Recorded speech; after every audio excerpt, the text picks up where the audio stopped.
Now at 5:30, we begin with campaign 2014 coverage. Election day is here. Voters have been heading to the polls all day, casting ballots in several key races. Eyewitness News in southeastern Massachusetts, where residents are choosing their next governor. The Mass governor's race is just one we're watching closely tonight. The winner will succeed outgoing Governor Deval Patrick. Eyewitness News has a team of reporters covering all the important races for you tonight, including the Mass governor's race.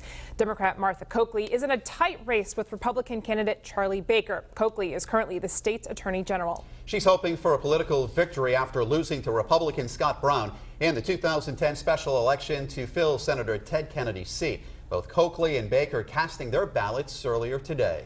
Eyewitness News reporter Jared Pliner is live in studio now with more on this race. Mike Kelly, good evening. New England fortunate to have very hot competitive races tonight for some big offices, and Beacon Hill's corner office is no exception.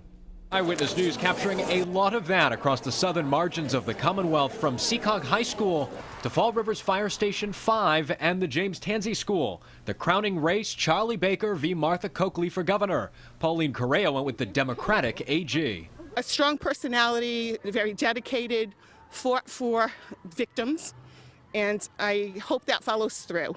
Each candidate brings lots of various things to the table, but for Fall River, an economically suppressed city, my vote would be for Martha Coakley. But Baker backer Mike Welch says 8 years of one-party rule isn't good. We'll provide a little balance instead of Democratic governor, Democratic House and Senate. So let's try a Republican governor and see if it improves things. And that's exactly the angle Baker was playing Tuesday. My own experience working with Bill Weld and Paul Cellucci was that we got a lot of work done with the Democratic legislature because you had both teams on the field. I think you get a better product. I think one-party government as a general rule is not particularly accountable or transparent. And I think what people care not so much whether you have a D or an R after your name is who do you stand up for, who do you speak for. And my record's pretty clear, standing up against Wall Street, against big businesses, standing up and challenging the Defense of Marriage Act.